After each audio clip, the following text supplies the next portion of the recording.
केवल और केवल नारद जी ने आज तक विश्व में वह कार्य किया है, मार्गदर्शन देने का, लोगों को ऊंचा उठाने का, लोगों की दिशा को सही करने का, कि शायद दुनिया में आज तक किसी ने नहीं किया। इसीलिए उनको देवर्षि की सामर्थ्य मिली और देवर्षि की संज्ञा मिली। वे जहाँ चाहते थे पहुँच जाते थे। भगवान के यहाँ भी उनके लिए कोई रुकावट नहीं थी, भगवान के यहाँ भी वे रोक टोक पहुँच जाते थे। तो ऐसा पहुँच के करके उन्होंने कई बार जन कल्याण किया।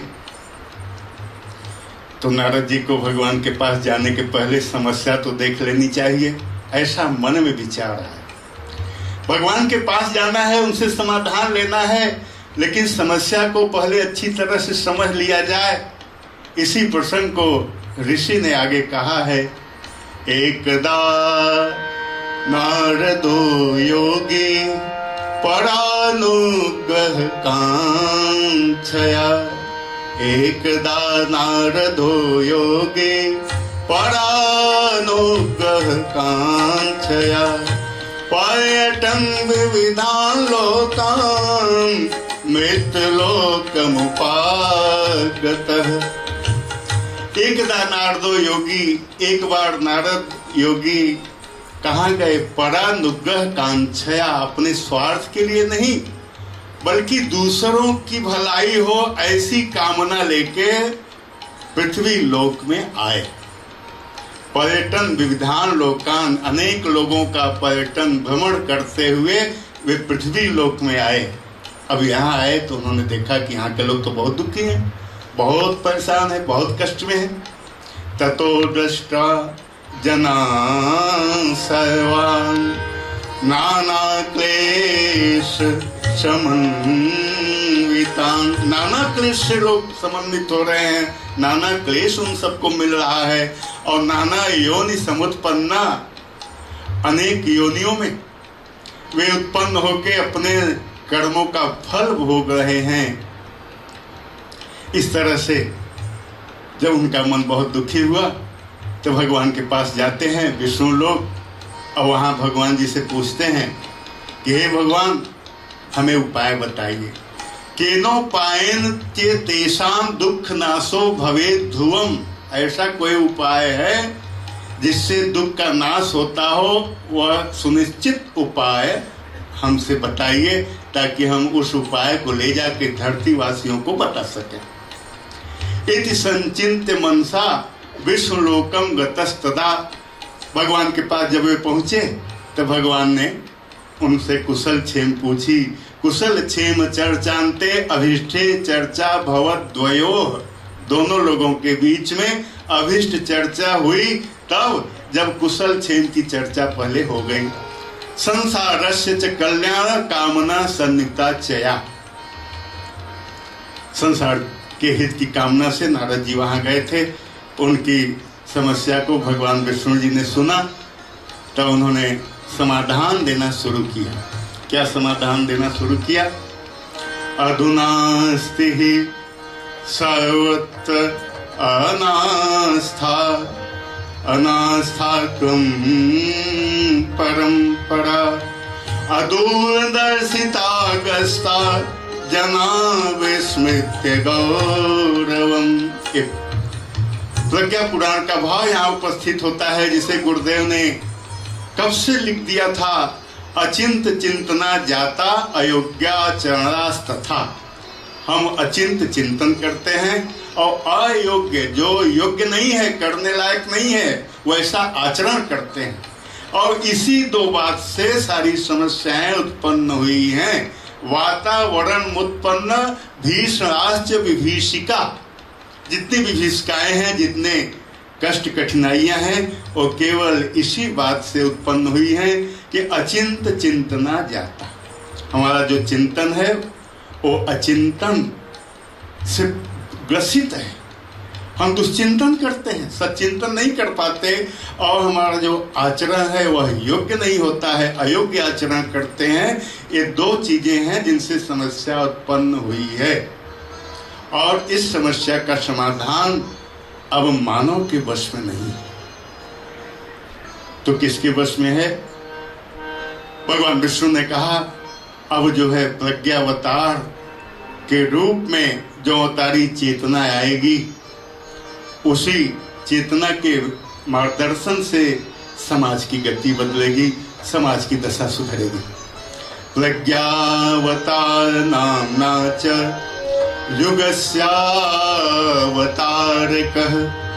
भूलोके मानवानां तो सर्वेषां हि मनः स्थितौ परिस्थितौ च विपुलं चेष्टते परिवर्तनं सृष्टिक्रमे चतुर्विंश एष निर्धायतां क्रमः। भगवान विष्णु कहते हैं कि हे नारद, प्रज्ञावतार के रूप में अब अवतारी चेतना प्रकट होगी और उसी से इस युग की समस्त समस्याओं का समाधान मिलेगा। इसलिए तुम जाकर दुनिया में प्रज्ञावतार के बारे में चर्चा करो, प्रज्ञावतार की महिमा बताओ, प्रज्ञावतार के जीवन की कथा को सुनाओ। और यही कथा यह समय समीचीन है और युगीन है। वह बात जो आज के युग में लागू न होती हो उसे युगीन नहीं कहा जा सकता और उसे समीचीन नहीं कहा जा सकता। तो प्रज्ञा गुरुदेव का जो के लिए संदर्भ है, प्रसंग है, गुरु कथा मितम, यही आज के युग के लिए कथा के रूप में समीचीन है और यही इस युग के लिए युगीन है। ये युगीन कथा है, आज की कथा है और आज इसकी आवश्यकता है। जब भगवान विष्णु ने नारद से कहा तो नारद जी जन जन को जगाने के लिए तत्पर हो जाते हैं और इसके लिए जब वे आगे बढ़ते हैं तो केवल प्रज्ञावतार की बात नहीं बताते, प्रज्ञावतार की बात नहीं बताते, बल्कि प्रज्ञावतार के पूर्व जितने अवतार हुए हैं संक्षिप्त में उनका भी बोध कराते हैं। क्योंकि जनता को विश्वास तो हो कि अवतारी सत्ता हमेशा आती हैं, उद्धार करती हैं। क्योंकि विकट कठिनाइयों विभीषिकाओं को देख के लोगों का विश्वास टूट जाता है, आशा छूट जाती है। उनको लगता है कि नहीं, अभी युग बदलने वाला नहीं है, इस समय नहीं बदलने वाला है, हम क्या कर सकते हैं। तो नारद जी सांत्वना देते हैं। नारद जी कहते हैं कि नहीं, ऐसी बात नहीं है। इस धरती पे ऐसी विकट स्थितियां कई बार आई और भगवान ने अवतार लेकर उनका समाधान किया। भगवान कृष्ण ने गीता में यही तो कहा, यदा यदा ही। उन्होंने एक बार दो बार के लिए नहीं कहा, बल्कि यदा यदा ही धर्मस्य ग्लानिर्भवति भारत अभ्युत्थानम अधर्मस्य तदात्मानं सृजाम्यहम्। तो नारद जी भी यही बात कहते हैं। भागवत में 24 बार भगवान के आने की कथा आती है, 24 अवतार हुए हैं। लेकिन गुरुदेव ने कहा यदि उनमें 10 अवतारों की लीला गाथा को समझ लिया जाए तो भी काफ़ी है। वे 10 अवतार जो हुए उनकी संक्षिप्त कथा यहाँ नारद जी बता रहे हैं। कहते हैं कि भगवान के 10 अवतारों का दिव्य दर्शियों ने वर्णन किया है। शास्त्रों पुराणों में उनके स्वरूप और लीला संदोहों का वर्णन है। इसमें आद्यो मत्स्यावतारस्तु प्रास्तव सीद विजस्तरो, जो सबसे पहला अवतार हुआ वो मत्स्यावतार हुआ। अब मत्स्यावतार ने क्या किया, उनकी क्या विशेषता महानता थी, उसे यहाँ कहने का समय नहीं है। क्योंकि कथा 7 दिन की है, सप्ताह के रूप में है। और आज पहला दिन है। कोशिश ये हो कि आज परम पूज्य गुरुदेव का प्राकट्य हो जाए इस कथा में, अर्थात उनका अवतरण हो जाए और आगे की कथा भी व्यवस्थित रूप से चलती रहे अपने प्रसंगों के हिसाब से। अब तक एकाक गीत भी हो जाता, लेकिन लग रहा है गीतों के लिए समय कम है क्योंकि प्रसंग बहुत अधिक हैं। पहला दिन है तो कथा की भूमिका में ये सब बातें कहनी आवश्यक भी हैं। तो प्रथम जो अवतार हुआ मत्स्यावतार हुआ, जिसने बीज से वृक्ष बनने जैसा उदाहरण प्रस्तुत किया। जैसे एक छोटा सा बीज होता है, लेकिन वही बीज विकसित होके बट का बीज कितना हल्का, कितना छोटा होता है, लेकिन जब वही बीज विशाल वृक्ष में बदलता है, आप लोग देखे होंगे, तो उस बीज की तुलना में बट वृक्ष की तुलना करें तो कितना विशाल होता है। ऐसे मत्स्य अवतार इस धरती पर आए और उन्होंने अपने समय में अपना उद्देश्य पूरा किया। अवतारो द्वितीयश्च कच्छपो भूसोत्तमः संशयो गजं सर्वान् बोधयामास स्वं मतम्। यहाँ बात चल रही है दूसरे अवतार की। द्वितीय अवतार जो भगवान का हुआ वो कच्छप अवतार के रूप में हुआ। कहते हैं देवता और दानव दोनों झगड़ते थे, आपस में युद्ध करते थे, एक दूसरे को पराजित करने में लगे हुए थे, तो भगवान ने उनको सन्मार्ग दिया। कहते हैं ना कि भगवान आधार बन गए कच्छप के रूप में और मंदराचल पर्वत से मंथन किया गया। तो भगवान जो मनुष्य है ना, ये कहाँ से चलता है, कहाँ से उठता है, कहाँ से क्या करता है? आस्थाओं के माध्यम से। मनुष्य के अंतराल में जो आस्थाएं होती हैं, जो मान्यताएं होती हैं, जो उसकी श्रद्धा होती है, उसी से उसका व्यक्तित्व विकसित होता है, उसी से उसका चिंतन विकसित होता है, उसी से उसकी भावनाएं विकसित होती हैं। तो भगवान ने अपने को उस परम आधार में स्थित किया। देवताओं को, दैत्यों को प्रेरणा दी कि तुम लोग युद्ध छोड़ के और सहयोग करो। सहयोग करना ठीक है। कहते हैं गुरुदेव ने इसे आज के युग में बताया कि जैसे आज अध्यात्म और विज्ञान यदि दोनों आपस में संघर्ष करते हैं तो मानव जाति का भला नहीं होगा। भला तब होगा जब दोनों मिल जाएंगे, अध्यात्म रूपी देवता और विज्ञान रूपी राक्षस असुर। तो वास्तव में दोनों मिल गए। तो हम आप सभी जानते हैं कि इस विश्व को 14 रत्नों की प्राप्ति हुई। आगे के अवतार की बात आती है। अवतार तृतीयो भूत वराहो युवधे स्वयं हिरण्याक्षस्य दूर्धस्य प्रवित्या संचयस्य यः। तृतीय अवतार जो हुआ वराह अवतार, जिन्होंने हिरण्याक्ष का वध किया।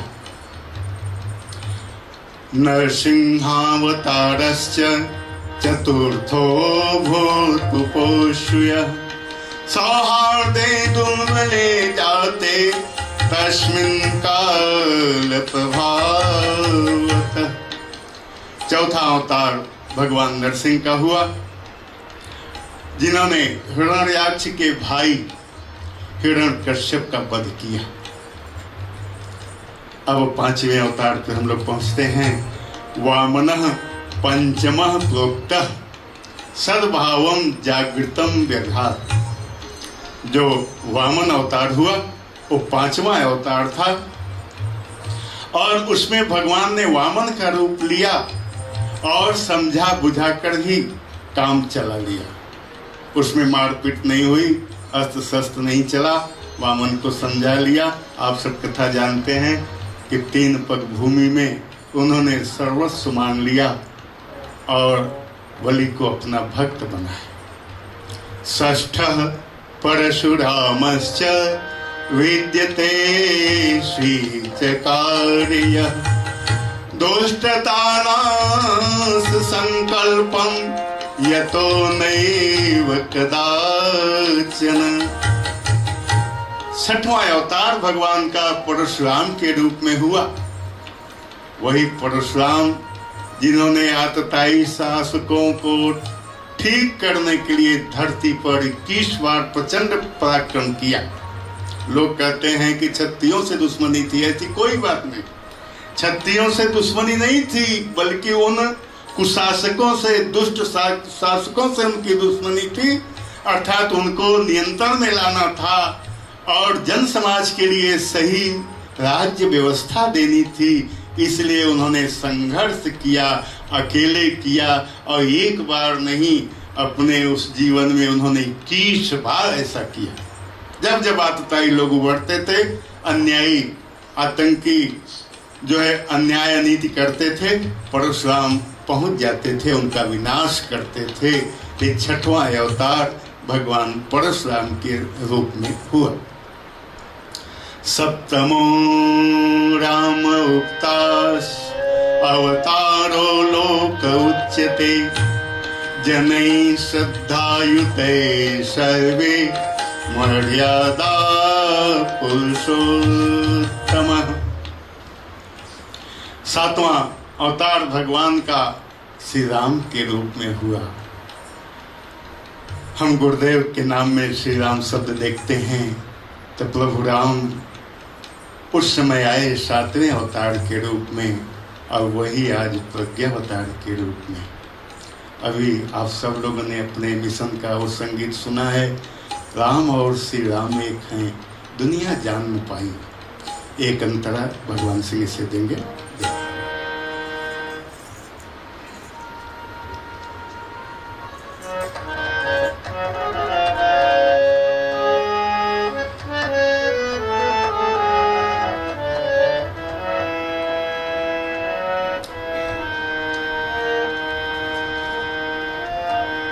राम और श्री राम एक हैं, ये दुनिया जान न पाई। दोनों ने ही एक तरह की रामायण दोहराई। सुनो रे संतों, दोनों की प्रभुताई। सुनो रे संतों, दोनों की प्रभुताई।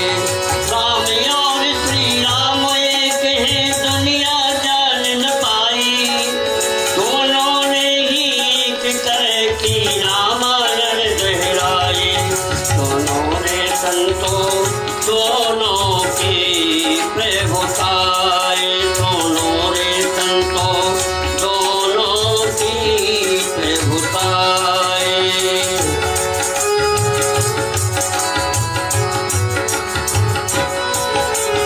राम अयोध्या में जन्मे थे, ऋषिकेश तपशाला।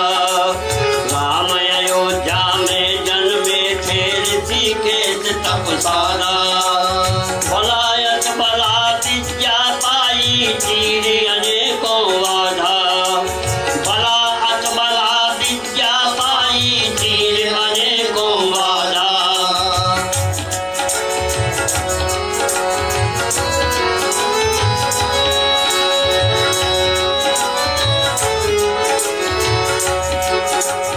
बला अतबला विद्या पाई। तीर अनेकों बाधा, भला अतबला विद्या पाई। तीर अनेकों बाधा, युग ऋषि ने भी इसी तरह से ये सब बात दिखाई। युग ने भी इसी तरह से ये सब बात दिखाई।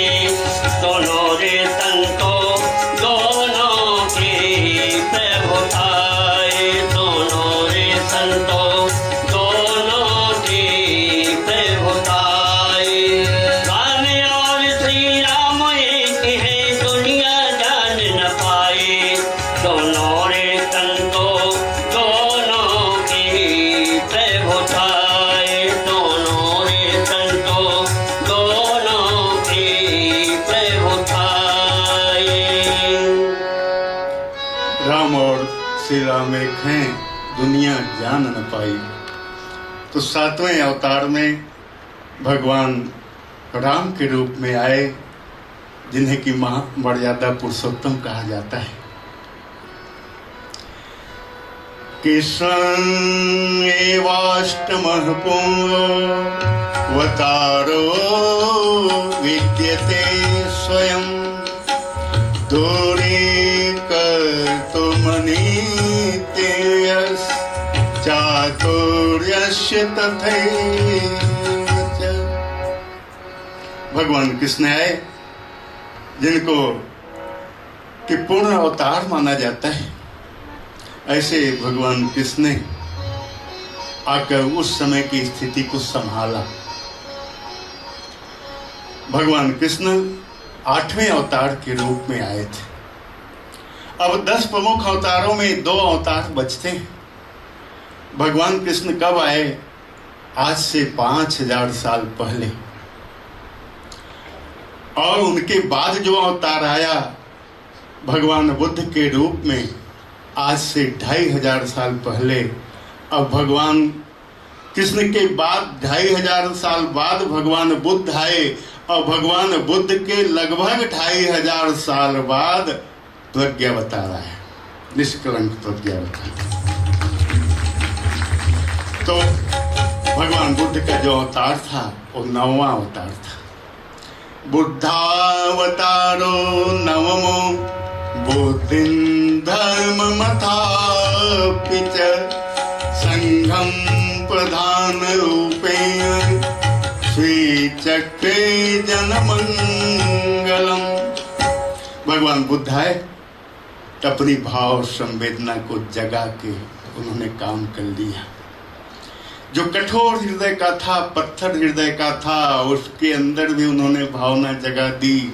वो अंगुली माल जो लोगों की अंगुलियां काट लेता था, लेकिन जब भगवान बुद्ध से उसका सामना हुआ तो अपनी सारी कठोरता को भूल गया, उनका अनुयायी बन गया। वो अम्रपाली जो अपने शरीर का दुरुपयोग करती हुई घूम रही थी, जब भगवान के शरण में आई तो भगवान बुद्ध के संदेशों को दुनिया में पहुंचाने लग गई। वो चंड अशोक, सम्राट अशोक जो था, वो चंड अशोक कहा गया जब उसने कलिंग का युद्ध किया और कलिंगवासी मारे गए। वहां कोई भी नहीं बचा। एक बुढ़ा व्यक्ति था। अशोक का आदेश था कि कोई जो कलिंग का हो वासी उसको पकड़ के लाना और उसके सामने कम से कम पता तो चले कि हम कितने महान राजा हैं कि हमने कलिंग का नेस्त नाबूद कर दिया, कुछ भी नहीं बचा। वहां उस बुढ़े को लाया गया। उससे अशोक ने पूछा, बता बुढ़े, तू मेरी महानता को समझ पाया कि नहीं? वह वृद्ध व्यक्ति बहुत निर्भीकता से उसने बोला, अशोक, तू महान नहीं है, तू वीर नहीं है, तू कायरता तूने दिखाई। अच्छे भले मानव समाज को, राज्य की जनता को तूने कुचल डाला, मिटा डाला, और तू अपने को महान बनता है। महान तो तब होता जब तू लोगों की भलाई करता, लोगों के जीवन को सुखमय बनाने के लिए कोशिश करता। तू तो महान नहीं बल्कि बहुत नीच। सम्राट अशोक की आंखें खुल गई और अशोक ने अपने जीवन को बदलने का संकल्प ले लिया। केवल स्वयं ही नहीं, अपने बेटे और अपनी बेटी को भी उस राह पे लगा दिया। ऐसे भगवान बुद्ध आए तो उन्होंने जो है 3 तरह की क्रांतियों की बात की। बुद्धम शरणं गच्छामि, संघम शरणं गच्छामि, धर्मम शरणं गच्छामि। अर्थात बुद्ध का मतलब कोई व्यक्ति नहीं, व्यक्तिवाद का विरोध करते थे भगवान बुद्ध। उन्होंने कहा कि यदि कोई ये कहे इस बात को कि ये भगवान ने कहा है, किसी बहुत बड़े व्यक्ति कहा है, तो तुम मत मान लेना, तुम अपने विवेक से देखना कि मानने लायक है कि नहीं, उसी बात को मान लो, किसी के कहने से नहीं। तो उन्होंने कहा कि बुद्धम, पहला जो उनका संदेश था, बुद्धम शरणं गच्छामि, अर्थात विवेकशीलता के शरण में जाओ, विवेक को अपनाओ। दूसरा था धर्मम शरणं गच्छामि, अर्थात विवेक और ज्ञान का अभिमान न हो जाए, कुतर्की न बन जाओ, बुद्धिवाद का जहर न आपके जीवन में आ जाए, उस पे नियंत्रण रखना है। इसलिए धर्मशीलता, अध्यात्म की बात को जीवन में धारण करके चलो। सच्चे अर्थों में मानव हो तो मानव बन के जियो, मानव का धर्म तुम्हारे जीवन में दिखाई दे। ये नहीं कहा था कि कोई हमारा धर्म है उसे फैलाओ। तीसरी बात उन्होंने जो कही थी, संघम शरणं गच्छामि, अर्थात संगठित बनो, संघ की जो शक्ति होती है संगठित होने की, उससे बहुत से काम होते हैं। और उन्होंने जो कार्य किया उन दिनों में, उसी कार्य को गुरुदेव ने नैतिक क्रांति, सामाजिक क्रांति, सांस्कृतिक क्रांति आदि के रूप में इस युग में फैलाया। गुरुदेव स्वयं स्वीकार करते थे कि बुद्धावतार जो हुआ था वो पूर्वार्ध था, और उत्तरार्ध के रूप में प्रज्ञावतार। तो 10वां अवतार जो है कल्कि, जिसे निष्कलंक अवतार कहा गया है, प्रज्ञावतारो कल्किश्च निष्कलंको वा निष्कलंको पिवा, अर्थात निष्कलंक अवतार। प्रज्ञा का मतलब होता है विवेकशीलता, रितंबरा, ऐसी बुद्धि, ऐसा चिंतन, ऐसा विवेक जो निर्दोष हो, पवित्र हो, प्रखर हो। और इसकी उपलब्धि केवल और केवल एक ही उपाय से हो सकती है, गायत्री साधना से। गुरुदेव ने उस आदि शक्ति को प्रसन्न किया। प्रज्ञा की देवी, विवेक की देवी माँ गायत्री का उनको वरदान मिला, और वो प्रज्ञावतार के रूप में संसार के जनमानस में प्रतिष्ठित हुए।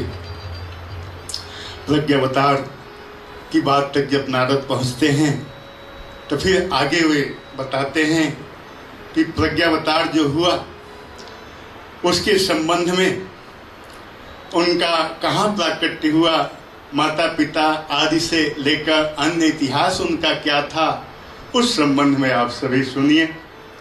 अब संस्कृत श्लोकों को साथ साथ ले चलने से समय अधिक लग रहा है, तो अपनी बात कथा की भाषा हिंदी में ही कही जाए तो ज़्यादा उत्तम है। तो प्रज्ञावतार के रूप में सर्वमान्य मान्यता है कि परम पूज्य गुरुदेव पंडित श्री राम शर्मा आचार्य ही प्रज्ञावतार हैं। अब गुरुदेव के संबंध में हम लोग सभी जानते हैं, यहाँ से ही उनका जीवन परिचय आरंभ होता है और उनके जीवन से संबंधित कथा आरंभ होती है। मोर मनोरथ गुरुवर गाथा, मेरा जो मनोरथ है अर्थात हम शिष्यों का, वह यह है कि गुरुवर की गाथा को, उनकी कथा को हम लोग फैलाएं। चाहूं कहन चरण धरि माथा, गुरुदेव के माता जी के चरणों में मस्तक झुका के, मस्तक रख के हम सभी लोग उसे कहना चाहते हैं, दूसरों तक पहुंचाना चाहते हैं। गुरुदेव इसमें हमें शक्ति दें। गुरु चिंतन चरित्र व्यवहारु अति नूतन उदार श्रुति सारू। गुरु का जो चिंतन है, जो उनका चरित्र है, जो उनका व्यवहार है, वह अति आदर्शमय है, नूतन है और श्रुति सारू, ये अवधी भाषा का शब्द है, अर्थात श्रुतियों का सार है, निष्कर्ष है। तो ऐसी पावन कथा का शुभारंभ हो चुका है और अब गुरुदेव के पिता, दादा, माँ आदि के संबंध में आपको परिचय दिया जाएगा। उस संबंध में आप जानेंगे पंडित मोतीलाल शर्मा एक धनाढ्य संपन्न ब्राह्मण, विद्वान ब्राह्मण, धर्मवान ब्राह्मण थे। मोतीलाल शर्मा जी के यहाँ पंडित रूप किशोर शर्मा का जन्म हुआ।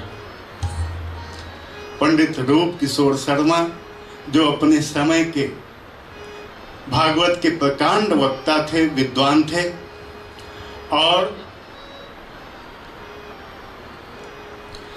लगभग 1866 में उनका जन्म माना जाता है।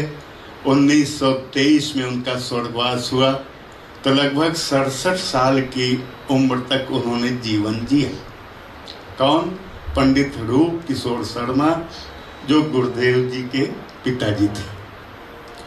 और गुरुदेव जी की माता का नाम दान कुंवर, जिन्हें सभी लोग प्यार से ताई जी बोलते थे और जिनका जीवन लगभग 85-86 साल रहा। उनके संबंध में हम सब जाने, क्योंकि पंडित रूप किशोर शर्मा जो गुरुदेव जी के पिताजी थे, हम लोग अधिकांश लोग यही जानते थे कि उनके पिताजी का नाम यही है, लेकिन उनकी कुछ विशेषताएं यदि हम जाने तो उनके लिए भी हमारे मन में आस्था पैदा होगी क्योंकि अवतारी सत्ताएं सामान्य लोगों के यहाँ जन्म नहीं लेती। कोई दशरथ होता है, कौशल्या होती है, उन्हीं के यहाँ भगवान आते हैं। तो दशरथ कौशल्या के रूप में रूप किशोर और माता दान कुंवर थी। ब्राह्मण कुल में उत्पन्न हुए। भरद्वाज गोत्र और उपगोत्र राजौड़िया। भागवत के विद्वान के अलावा संस्कृत के महान विद्वान थे। संस्कृत को सीखने का एक ग्रंथ है जिसे सिद्धांत कौमुदी बोलते हैं। लेकिन ये सिद्धांत कौमुदी जब आरंभिक छात्रों को पढ़ाई जाती है तो उसका छोटा रूप दिया जाता है जिसका नाम है लघु सिद्धांत कौमुदी। लघु सिद्धांत कौमुदी, मध्य सिद्धांत कौमुदी और सिद्धांत कौमुदी इस संस्कृत को सीखने के लिए ग्रंथ होता है। गुरुदेव अपनी वसीयत और विरासत में लिखते हैं और लिखते हैं कि हमारे पिताजी संस्कृत के प्रकांड विद्वान थे और संस्कृत का जो हमको ज्ञान हुआ पिताजी के माध्यम से हुआ बचपन में ही, क्योंकि जब गुरुदेव 12 साल के हुए तभी पिताजी का साया उठ गया, पिताजी का स्वर्गवास हो गया। तो 12 साल के पहले उन्होंने संस्कृत का पूरा ज्ञान गुरुदेव को करा दिया था और इसके अलावा भागवत महाशास्त्र का पूरा ज्ञान गुरुदेव को उन्होंने कराया। उन्होंने अपने समय में स्कंद पुराण, गरुड़ पुराण, भागवत एवं महाभारत की अपने ढंग से टीका लिखी थी। कोई ऐसे वैसे छोटे मोटे पंडित पुरोहित नहीं थे, बल्कि जिन्होंने भागवत जैसे महान ग्रंथ पे टीका लिखने की क्षमता जिनमें थी, उन्होंने स्कंद पुराण जो पुराणों में सबसे बड़ा है, लगभग 86,000 श्लोक पाए जाते हैं, गरुड़ पुराण जो विख्यात है और महाभारत, इन ग्रंथों पे उन्होंने टीका लिखी। आयुर्वेद के भी ऊपर उन्होंने एक पुस्तक लिखा। इतना ही नहीं, उस समय स्वतंत्रता के लिए देश की जनता प्रयत्न में लगी हुई थी तो वे भी उसमें लगे हुए थे और महामना मदन मोहन मालवीय जी के वे सहपाठी थे। जब सहपाठी थे तो सहपाठी होने के नाते कोई भी काम होता था तो महामना मदन मोहन मालवीय जी पंडित रूप किशोर से अवश्य सलाह लेते थे। बहुत घनिष्ठता थी।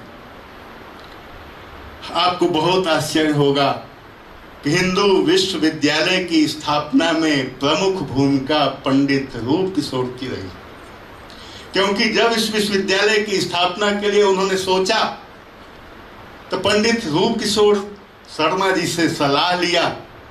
उन्होंने कहा नहीं, ये हिंदुत्व को बचाने के लिए, सनातन संस्कृत को बचाने के लिए और राष्ट्रवाद की लहर पैदा करने के लिए विश्वविद्यालय बहुत उपयोगी है और इसका मार्गदर्शन मिला। जो कुछ करना चाहते थे मालवीय जी, उसके लिए उनको बल मिला और केवल मौखिक नहीं बल्कि पंडित रूप किशोर शर्मा जी ने कहा कि हम इस आगरा मंडल से, यहाँ के आसपास के जिलों से आपके विश्वविद्यालय के लिए जितना अधिक से अधिक बन सकेगा हम सहयोग राशि एकत्र करेंगे और उसे आपको देंगे। ऐसा उन्होंने किया। जब 1916 में बसंत पंचमी के आसपास उस विश्वविद्यालय का उद्घाटन हुआ तो वहां गए। मालवीय जी ने कहा कि आपका योगदान इस विश्वविद्यालय के लिए प्रत्यक्ष परोक्ष रूप से बहुत रहा है, आपको यहाँ उपस्थित रहना है और उस समय जो कार्यक्रम चलेंगे उनको आपको सफल बनाना है। पंडित रूप किशोर शर्मा ने उसे स्वीकार किया और वहां गए और उन्होंने उस समय अपनी पूरी जिम्मेदारी को निभाया। लेकिन अकेले नहीं गए, एक छोटा सा बालक भी ले गए थे। वो बालक कौन था? बालक श्री राम, जो केवल 5 वर्ष का था। ये अभी गुरुदेव के जन्म वाली बात में सब प्रसंग आएगा, लेकिन यहाँ उनके पिताजी की बात चल रही है इसलिए प्रसंग लाना आवश्यक हुआ।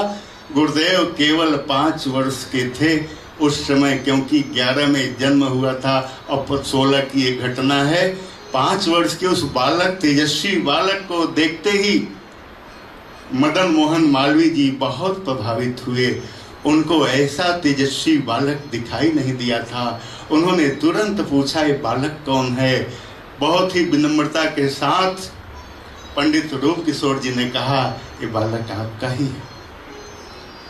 और संयोग था कि जो संस्कृत पाठ 13, 14, 16 साल के बच्चे कर रहे थे, उस क्लास में वो बालक बैठ गया और जो मालवीय जी उच्चारण करा रहे थे वेद मंत्रों का, वह बालक उन मंत्रों का उच्चारण करने लगा। बहुत ही उनको अच्छा लगा मालवीय जी को। उन्होंने कहा, इस बालक का जो है यज्ञोपवीत और दीक्षा संस्कार तो मैं स्वयं करूंगा। ऐसा शिष्य मुझे पूरी दुनिया में नहीं मिलेगा। इस शिष्य को पाकर मैं धन्य हो जाऊंगा। मुझको पाकर शिष्य धन्य भले न हो, शायद उतनी महानता मुझ में न हो, लेकिन ऐसे महान शिष्य को पाकर मैं अवश्य धन्य हो जाऊंगा। इसलिए मेरे सहपाठी, मेरे मित्र, जब कभी इसका यज्ञोपवीत संस्कार कराना हो तो अवश्य कृपा करके मेरे पास लाना। मेरा जो पांडित्य कर्म है, जो मेरी विद्वत्ता है, वो सार्थक बन जाएगी। लोग क्या करते हैं, अपने कुलगुरु पंडित पुरोहित से कोई भी संस्कार करा देते हैं, उसका उतना असर नहीं होता। लेकिन मालवीय जी ने सजग किया, सावधान किया कि जब ऐसा संयोग बने तो आप आ जाना। और हम आप सभी जानते हैं कि जब 10 वर्ष की आयु हुई गुरुदेव की, तो उनको वहां ले जाया गया था। इस प्रसंग को विस्तार से बाद में चर्चा देंगे।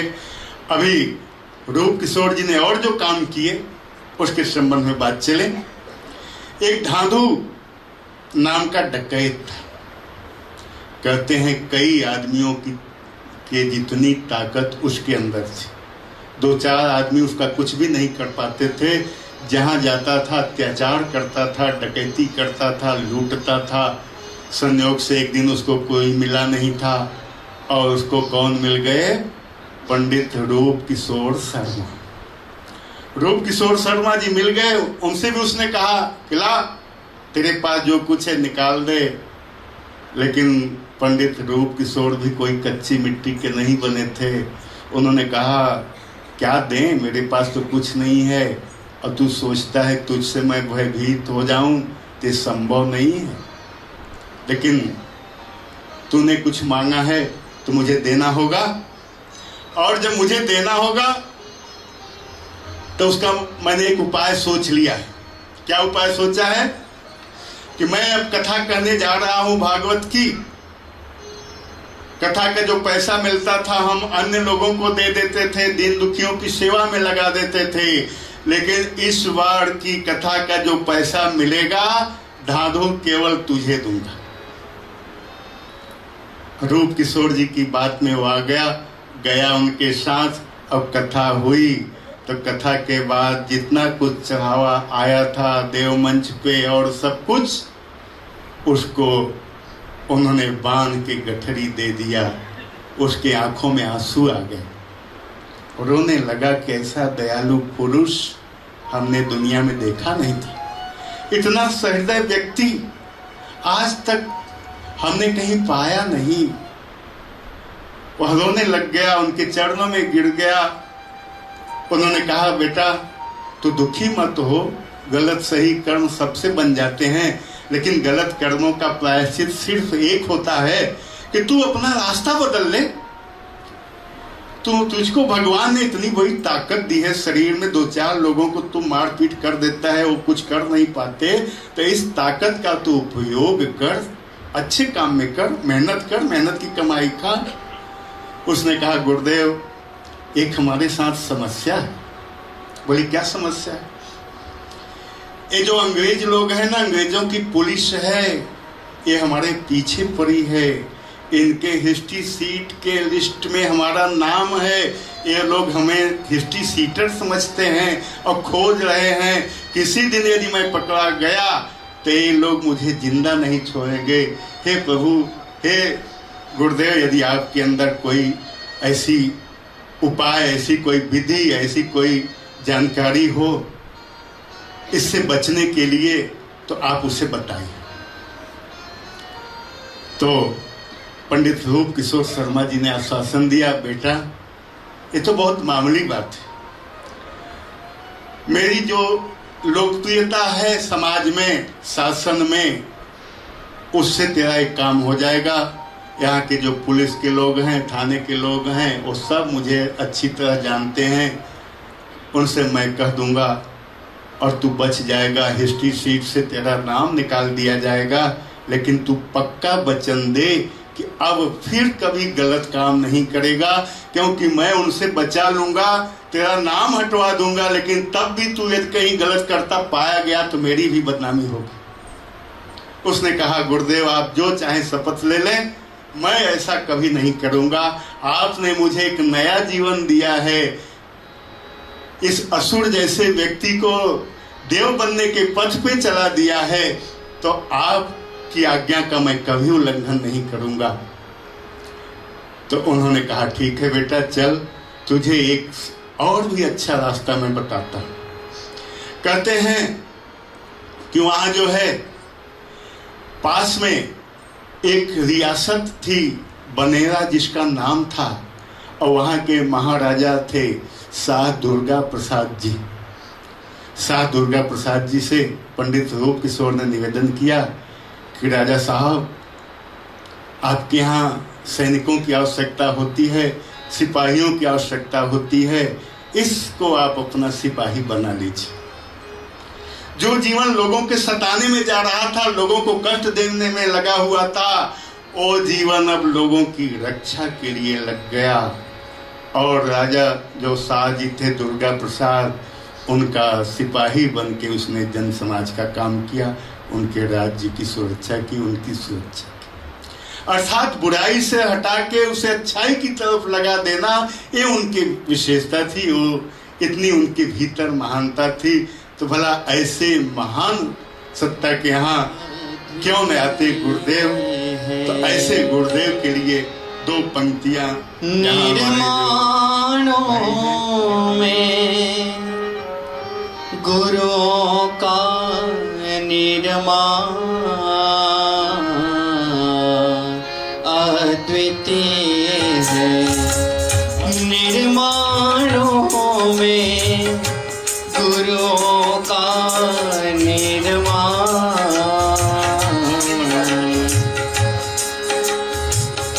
जिनने फूके चलते फिरते, जिनने फूके चलते फिरते प्रतिमाओं में प्राण अद्वितीय है।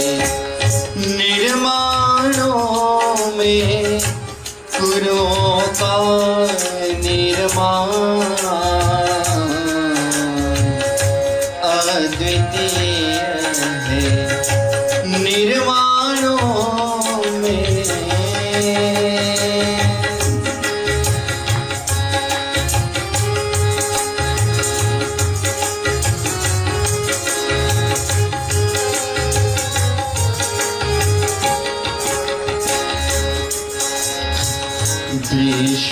विश्वामित्र और संदीपन राम कृष्ण निर्माता, अंगुलिमाल अम्बपालिका जुड़ा बुद्ध से नाता। थे चाणक्य की चंद्रगुप्त के अनुपम भाग्य विधाता, और शिवाजी थे समर्थ के सपनों के उद्गाता। गुरु के अनुदानों की महिमा, गुरु के अनुदानों की महिमा अनुपम और महान अद्वितीय है। निर्माणों में गुरुओं का निर्माण, जिनने भूखे चलती फिरती, जिनने भूखे चलती फिरती प्रतिमाओं में प्राण अद्वितीय निर्माणों में गुरुओं का निर्माण अद्वितीय है। निर्माणों में गुरुओं का निर्माण अद्वितीय है। निर्माणों में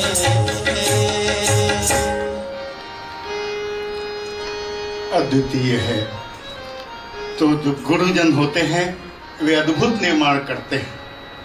तो पंडित रूप किशोर शर्मा जी ने एक राक्षस जैसे धाधु को जब बदल दिया, उसका निर्माण कर दिया, तो देवता जैसा बन गया। क्योंकि वो केवल कथावाचक नहीं थे, गुरु थे, लोगों को दीक्षा दिया करते थे, पुरोहित थे। पुरोहित शब्द का मतलब ही होता है जो पूर्ण का हित करता हो। तो ऐसे महान गुरु के रूप में अपने आप को प्रतिष्ठित किया था पंडित रूप किशोर जी ने। और वे भागवत आदि जब कहने जाया करते थे तो लोगों से अपने समय में ही दुष्प्रवृत्तियों के उन्मूलन और सत्प्रवृत्तियों के संवर्धन की बात किया करते थे। उन्हीं का बीज था जो गुरुदेव के रूप में विकसित हुआ। और एक बार जब आप लोग छपकों की कहानी जानते हैं, आगे प्रसंग आएगा, उस घटना में घर के अन्य लोग विचलित हो गए। गुरुदेव के चाचा लगते थे पंडित देवीलाल, उन्होंने तो बहुत कष्ट दिया गुरुदेव को, घर के बाहर रख दिया। लेकिन उनको लगा कि जब हमारे भैया कथा कह के आएंगे और मैं उनसे बताऊंगा तो वो भी श्री राम को दंड देंगे। लेकिन जैसे पंडित रूप किशोर शर्मा जी आए और उन्होंने सुना कि बेटे ने इतना अच्छा कार्य किया है, सेवा की है, उन्होंने अपने भाई को ही समझाया कि देखिए आपने गलत किया। श्री राम ने गलत क्या किया था? किसी की सेवा ही तो की थी, लेकिन आपने सेवा के महत्व को समझा नहीं। छुआछूत, जात पात, भेदभाव को लेके और उसको घर से बाहर रखा, बाहर ही मिट्टी के बर्तनों में भोजन दिया और तमाम तरह की कठिनाइयां पैदा की। आपने गलत नहीं किया। इसी से आप जान सकते हैं कि पंडित रूप किशोर शर्मा जी कितने प्रगतिशील विचार के पुरोहित थे, विद्वान थे। तभी तो गुरुदेव को उनके यहाँ आना हुआ। पता नहीं कौन कौन से जन्म की, कौन कौन से उनकी तपस्या होगी। उस तपस्या को देख के गुरुदेव ने उनके यहाँ उनका पुत्र बनने के लिए अपने आप को सहमत किया। अब वे आए। माता दान कुंवर की भी कुछ बातें हो जाएं। माता दान कुंवर जो गुरुदेव की माँ थी, कहते हैं कि उनका जन्म 1886 में हुआ और उनकी मृत्यु 1971। बहुत से भाई लोग जानते होंगे वो 12 फरवरी का दिन था। गुरुदेव यहाँ उपलब्ध भी नहीं थे मथुरा में और माता जी ने प्राण त्याग दिया था।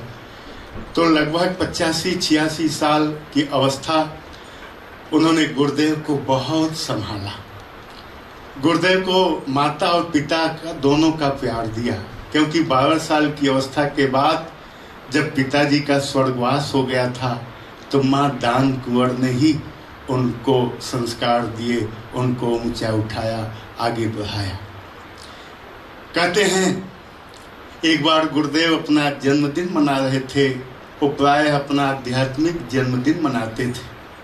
तो जब जन्मदिन मनाया करते थे तो मिठाई बांटना और चीज़ बांटना ये तो बहुत सामान्य बात थी। वे लोगों को कुछ दिव्य उपहार देते थे, कोई सद्ग्रंथ, कोई पुस्तक, कोई अच्छी चीज। एक जन्मदिन के अवसर पे उन्होंने अपनी माँ से कहा, माँ मैं इस जन्मदिन पर आपको भी कुछ उपहार देना चाहता हूं, आप उसे स्वीकार कर लेंगी? माँ ने कहा, हाँ बेटा। बेटा तू कौन सा उपहार देगा? गुरुदेव ने कहा, माँ मेरा जन्म आवलखेड़ा में हुआ, तो आवलखेड़ा इस नाते मेरी जन्मभूमि, और आपने मुझे जन्म दिया, आप जननी हैं। हमें चाहते हैं कोई आप ऐसा उपहार मांग लें कि मेरी जन्मभूमि और मेरी जननी दोनों के काम आए, दोनों का उसमें नाम हो जाए। माँ ने बहुत सोच समझ के कहा, बेटा जब तू बहुत छोटा था तुझको कोई संत महात्मा ज्योतिषी पंडित देखता था तो कहता था कि दुनिया का सबसे बड़ा विद्वान बनेगा, तो तू तो सचमुच में सबसे बड़ा विद्वान बनेगा, लेकिन तेरे गांव आवलखेड़ा में आज तक कोई हाई स्कूल भी नहीं। अगर तेरे गांव के लोग अशिक्षित रह जाएंगे, निरक्षर रह जाएंगे, पढ़ लिख नहीं पाएंगे, तो बेटा मुझे बहुत दुख होगा। एक व्यक्ति तो दुनिया में छा गया और बाकी लोग जहाँ के तहाँ रह गए। गुरुदेव मुस्कुराने लगे, माँ मैं भी ऐसा ही चाहता था। वो समय था 1963 का। गुरुदेव ने कहा, माँ तुम्हारे नाम से मैं एक वहाँ विद्यालय स्थापित करता हूँ, और उस समय उन्होंने हाई स्कूल स्थापित किया माँ दान कुंवर के नाम से, और कुछ ही समय में वो दान कुंवर इंटर कॉलेज बन गया। पहला गुरुदेव ने शिक्षा के क्षेत्र में योगदान दिया अपने गांव वासियों के लिए, उन बेचारों के लिए जिनके बीच में उन्होंने अपना जीवन बचपन का यापन किया था, खेले कूदे थे और उनसे मार्गदर्शन पाया था, दुलार स्नेह पाया था। भला उन गांव वासियों को कैसे भूल जाते, माँ को कैसे भूल जाते। तो उन्होंने अपनी जन्मभूमि के लिए एक उपहार दिया और अपनी माँ के लिए उपहार दिया। माँ ने कहा, बेटा तुझे जो कहना था तूने कहा, अब मेरी भी सुनेगा? माँ ने कहा, गुरुदेव बोले कि हाँ माँ बता तू क्या कहना चाहती है? मैं ये कहना चाहती हूं कि तू जो है मेरे जितने जेवर हैं तू ले जाके उस विद्यालय की बिल्डिंग भवन बनाने में लगा दे। ये गुरुदेव के कुल में वंश में अपना सर्वस्व दान करने की कोई नई परंपरा नहीं है। हम लोग बहुत जानते हैं तो माता जी का जानते हैं कि माता जी ने गायत्री मंदिर तपोभूमि के निर्माण में अपना जीवन अपना जेवर दान कर दिया था। लेकिन आपको ये पता होना चाहिए कि शुरुआत माँ दान कुंवर ने की थी उस इंटर कॉलेज के लिए। गुरुदेव ने कहा, माँ ये पिताजी के और पूर्वजों के पुरखों के बनाए हुए जेवर हैं, इनमें आपकी आत्मीयता होगी, इनसे आपका लगाव होगा, इनसे आपका प्रेम होगा। इन जेवरों को आप क्यों दे रही हैं? मैं कहीं से भी व्यवस्था कर लूँगा। 2000 बीघे की जमीन है, जमींदारी की और तमाम चीज़ें हैं, आप अपना जेवर मत दीजिए। माँ ने कहा, नहीं बेटा तूने मेरे नाम से विद्यालय किया है तो मेरा भी योगदान लगना चाहिए। और उन्होंने अपने सारे के सारे जेवर दे दिए। और जेवर देने की पहली परंपरा थी, पहली कड़ी थी, पहला वो अवसर था जब उन्होंने दे दिया। गुरुदेव बहुत अभिभूत हो गए। हालांकि माँ की महानता को बचपन से जानते थे। माँ जब द्वारिकाधीश में यहाँ आती थी दर्शन करने तो कुछ प्रसाद मिलता था तो वो हाथ में ले लेती थी। वो प्रसाद हाथ की गर्मी से सिगा जाता था, उसमें पानी लग जाता था पसीने का, लेकिन बड़े प्रेम से आचार्य जी को अपना बालक समझ के देती थी।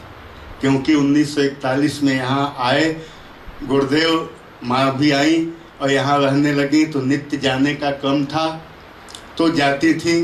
तो गुरुदेव की उम्र उस समय 30-31 साल की थी, लेकिन उनके लिए गुरुदेव मानो 2.5-3 साल के बच्चे हैं। बहुत प्रेम से वो प्रसाद ला के गुरुदेव को दिया करती थी और गुरुदेव उससे खा लिया करते थे। तो ऐसी माँ के यहाँ तो आना ही था उस भगवान को जिसने संकल्प दिया है मानवता के लिए, विश्व के लिए, कि जब जब ऐसी कोई स्थिति होगी मैं अवश्य आऊंगा और इसे नष्ट नहीं होने दूंगा, इसे मैं संभालूंगा। तो ऐसे ही उनकी माँ ताई जी की और बहुत सी कहानियां हैं, बहुत से प्रसंग हैं जो यहाँ समय अभाव के नाते बताए नहीं जा सकते। कहते हैं जब गुरुदेव गर्भ में आए तो कई तरह के शुभ शकुन होने लगे।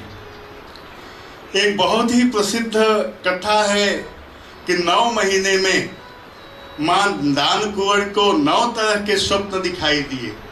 ये 9 तरह के स्वप्न कब दिखाई दिए, इनका मतलब क्या था, शायद आप लोगों में कुछ ही व्यक्तियों को मालूम होगा।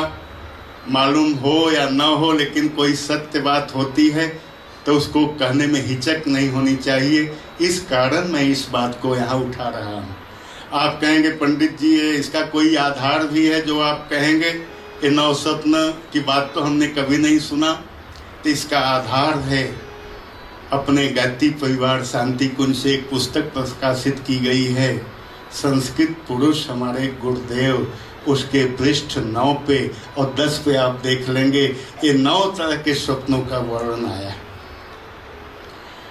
जब गुरुदेव गर्भ में आ गए तो पहले ही महीने में माता दान कुंवर ने एक स्वप्न देखा कि जैसे चंद्रमा ऊपर से उतर के यमुना नदी में आ गया हो, तैर रहा हो, और माता जी वहां जाती हैं और यमुना का जल पीती हैं, तो उस जल के साथ मानो चंद्रमा भी उनके पेट में आ जाता है। माता जी को बहुत आश्चर्य होता है, लेकिन है स्वप्न की बात। तो वे पंडित रूप किशोर शर्मा जी से अपने पतिदेव से पूछती हैं कि आज ये पहला ही महीना है और इस महीने में हमने स्वप्न देखा, तो इसका मतलब क्या हुआ। पंडित रूप किशोर ने उस स्वप्न का मतलब बताया कि दुनिया में बहुत अधिक कष्ट कठिनाइयाँ ताप हैं, पाप हैं, तो दुनिया के ताप पाप को शांत करने के लिए कोई दिव्य आत्मा आपके गर्भ में आने को उत्सुक है। ये आपके स्वप्न का मतलब है। पहले महीने के स्वप्न के बाद कहते हैं 9 स्वप्न 9 माह तक आए। तो दूसरा स्वप्न क्या हुआ, उन्होंने देखा कि एक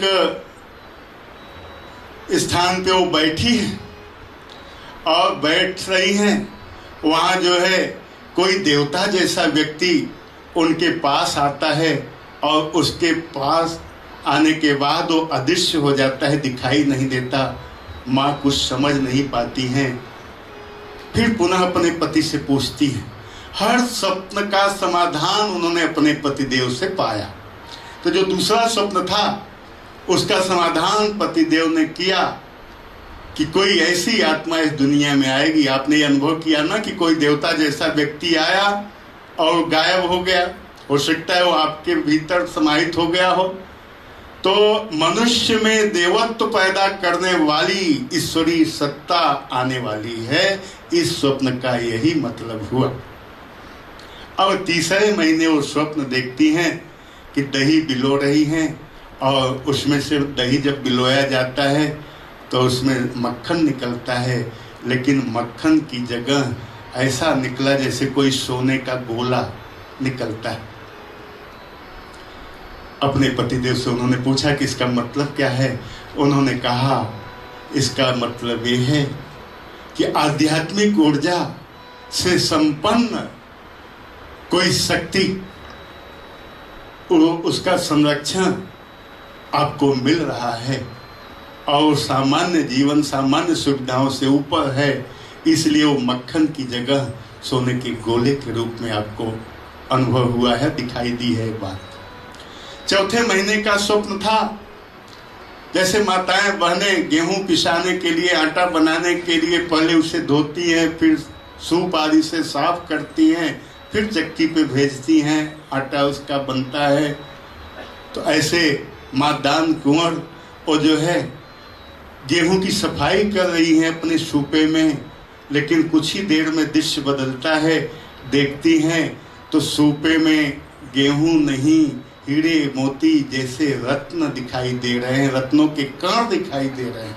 उनको बहुत आश्चर्य होता है, कुछ और सोच सकें इसके पहले स्वप्न समाप्त हो जाता है। जब अपने पतिदेव से वो पूछती हैं कि आज ऐसा हुआ, इस तरह से गेहूं फटकने के समय जो है सोने के तमाम रत्न दिखाई दिए। इसका भी समाधान रूप किशोर जी ने दिया, क्योंकि ज्ञानी व्यक्ति थे, विद्वान थे। उन्होंने कहा जो आत्मा तुम्हारे उदर से जन्म लेगी उससे संबंधित यह स्वप्न है। वह भी समाज की छटाई करेगी, धुलाई करेगी, सफाई करेगी, और इस धुलाई सफाई में उसके पास सोने जैसे रत्न ये बेटे और बेटियां आएंगे, उसका ये संकेत। नर रत्न उसके पास आएंगे। तुम्हारे स्वप्न में तो हीरे मोती जैसे पत्थर वाले चमकने वाले रत्न आए थे, लेकिन उस आत्मा, महान आत्मा के माध्यम से जब वो शक्ति होगी तो नर रत्न, देव रत्न आएंगे। इसका ये संकेत है तुम्हारा ये स्वप्न।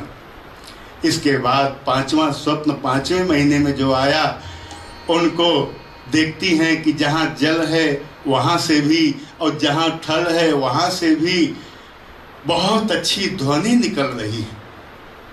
उनको बहुत आश्चर्य हुआ कि कोई गाने वाला नहीं, बजाने वाला नहीं, ये ध्वनि कहाँ से निकल रही है।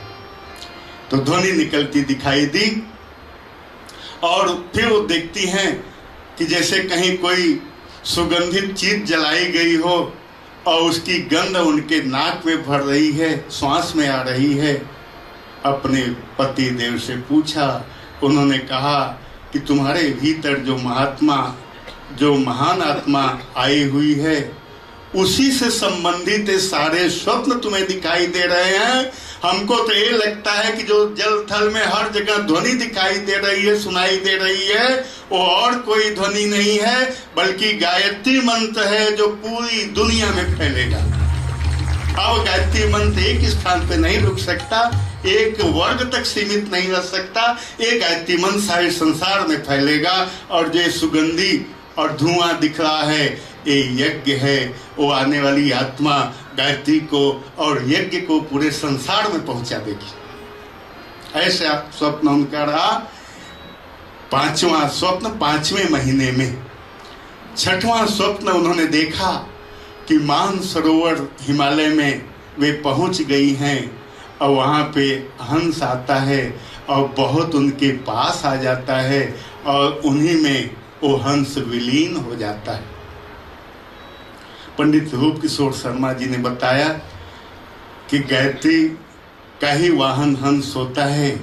आज आपको हंस दिखाई दिया है, तो कल गायत्री शक्ति आएगी, और वही शक्ति एक आकार लेके आएगी, और वह आकार जो आएगा मनुष्य रूप में, वो दुनिया का सबसे बड़ा गायत्री का सिद्ध साधक होगा। वो हंस नहीं है बल्कि गायत्री का महान सिद्ध साधक है, जिसके समान गायत्री का सिद्ध साधक अब तक न दुनिया में हुआ और शायद आगे कभी होगा नहीं। तुम्हारे इस स्वप्न का 6वें महीने के स्वप्न का ये मतलब है। उसके बाद एक स्वप्न उनको 7वें महीने में आता है कि सूर्य मंडल के बीच से एक नारियल निकल रहा है। नारियल, कच्चा नारियल वहां से आया और गिर गया, और कच्चा नारियल खाने के लिए तमाम लोग वहाँ एकत्र हो गए। उनको लगा कि ये तो प्रसाद है और इसको यदि बांट दिया जाए तो हमको बहुत अच्छा लगेगा। उस प्रसाद को पाने के लिए वहाँ बहुत सारे लोग एकत्र हो गए। इसका क्या मतलब हुआ? तो उन्होंने कहा कि इसका ये मतलब हुआ कि जो महान आत्मा है वो ज्ञान की महान पूंजी लेके आ रहा है। उस ज्ञान की जो इस कलयुग के लिए संजीवनी है, कलयुग के लिए अमृत है, सुधा है, और उसको पाने के लिए सारी दुनिया के लोग लालायित होंगे, और वे लोग उसके आभास को पाके पहुंच जाएंगे, और उनको इच्छा रहेगी कि कब हम इस महाप्रसाद को पा जाएं। बोले तुम्हारे गर्भ में आई हुई वह महान आत्मा इन गुणों से संपन्न है। इस 7वें महीने का स्वप्न था। 8वें महीने का स्वप्न आया कि भगवान सविता देवता से उनकी किरणें नीचे आ रही हैं, और नीचे आ रही हैं तो वे किरणें जो हैं धागों के रूप में बदल जा रही हैं, और उन धागों को पिरो के माता दान कुंवर वस्त्र की बुनाई कर रही है। जैसे माताएं बहनें ठंडियों के दिनों में ऊन ले लेती हैं तो ऊन से स्वेटर आदि बनाती हैं, और धागे कई रंग के होते हैं, रंग बिरंगे। ऐसे सूर्य की जो किरणें हैं रंग बिरंगी आती तो दिखाई देती हैं किरणों की तरह, लेकिन वो जब उनके हाथ में आ जाती हैं तो धागे की तरह बन जाती हैं, और उन धागों को जो है सजोती हैं और उससे कपड़े को बुन रही हैं। जब ऐसा स्वप्न उन्होंने पंडित रूप किशोर जी को बताया तो उन्होंने कहा कि ये जो आपने स्वप्न देखा है ये सविता देवता के जो दिव्य गुण हैं वही आपको दिव्य किरण के रूप में दिखाई दे रहे हैं, और जो आत्मा आने वाली है वह आच्छादन देगी पूरी मानवता को। जो मानवता धर्म से अध्यात्म से सच्चाई से वंचित हो गई है, मानो उसकी आत्मा नंगी हो गई है, ऐसी आत्मा को धर्म अध्यात्म का आच्छादन वस्त्र देने वाला कोई पैदा होगा जो कि तुम्हारे गर्भ में आ चुका है। इस तरह से आगे कथा बढ़ती है। आज लगभग यहीं तक कथा होगी क्योंकि 5 बजेगा, और ये 9वें माह की बात चल रही है। अपनी ही कोख को ताई जी अर्थात दान कुंवर माता प्रणाम कर रही है। उस महान आत्मा के संबंध में इतना अभिभूत हो जाती है, उसकी महानता को सुन के समझ के अनुभव करके कि आदमी बाहर के देवी देवताओं को भगवान को प्रणाम करता है, वो अपने कोख को प्रणाम करने लगती हैं, लेकिन ये प्रत्यक्ष में नहीं स्वप्न में। और जब इस प्रसंग को उन्होंने सुनाया, किसको सुनाया? रूप किशोर पंडित जी को, तो उन्होंने कहा कि आपको जो ये स्वप्न आया है उसका जो उद्देश्य है, उसका जो उद्देश्य है कि अब आप संशय नहीं रहा, क्योंकि दुनिया के लोग सारे लोग परमात्मा को अपने पिता के रूप में देखते हैं, और एक वही ऐसी सत्ता है, शक्ति है जिसे सारे लोग पूजते हैं। चाहे वो कोई भी धर्म संप्रदाय का व्यक्ति हो और किसी देवी देवता को मानता हो, जानता हो, न मानता जानता हो, लेकिन परमात्मा के प्रति किसी भी रूप में वो आस्था रखता हो, अवश्य झुकता है, प्रणाम करता है। यदि आपने अपने ही कोख को प्रणाम किया है तो इसका मतलब है कि वही संपूर्ण सत्ता, ईश्वरीय सत्ता आपके गर्भ में आई है। इसलिए आप निश्चिंत रहिए, और वह महान आत्मा आएगी, हम सबका ही नहीं पूरे जगत का उद्धार करेगी और जगत का कल्याण करेगी। बोलिए परम पूज्य गुरुदेव की जय, परम वंद्या माता जी की। ओम। आरती की तैयारी कर लें स्वयं। आरती श्री सद्गुरु चरण की, आरती श्री सद्गुरु चरण की, तन मन धन संताप शमन की। आरती श्री सद्गुरु चरण की, तन मन धन संताप शमन की। आरती श्री सद्गुरु चरणन की, आरती श्री सद्गुरु चरणन की, तन मन धन संताप शमन की। आरती श्री सद्गुरु चरणन की, तन मन धन संताप शमन की।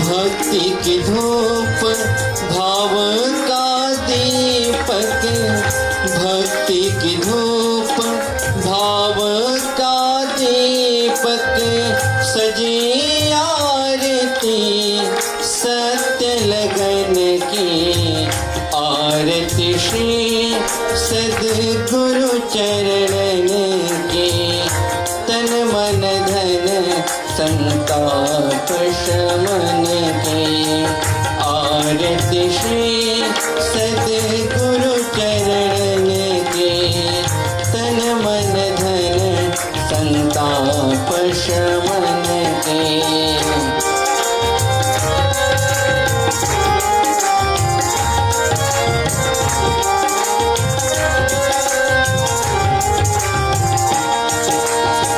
सुमन माल हिय में पहनाओ, सुमन माल हिय में पहनाओ, सुमन माल हिय में पहनाओ, सुमन माल हिय में पहनाओ, भेंट करूं सेवा सुफलन की, आरती श्री सद्गुरु चरणन की, तन मन धन संताप शमन की, आरती श्री सद्गुरु चरणन की, तन मन धन संताप शमन की।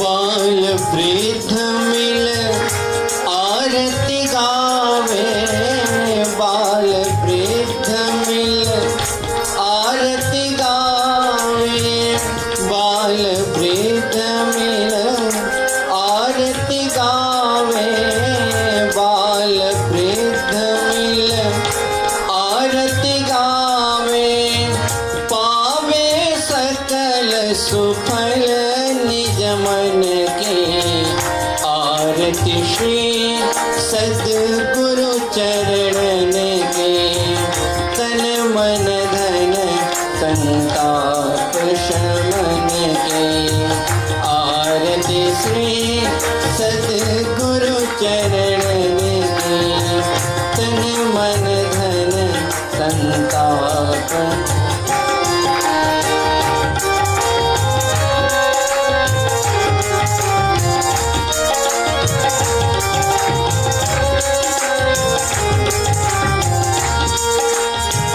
दो कर जोरी भक्त सभा विनय, दो कर जोरी भक्त सभा विनय, दो कर जोरी भक्त समय विनय, भक्ति चारु चरणोदक नख की, आरती श्री सद्गुरु चरणन के, तन मन धन संताप शमन के, आरती श्री सद्गुरु चरणन के, आरती श्री सद्गुरु चरणन के, तन मन धन संताप शमन के, आरती श्री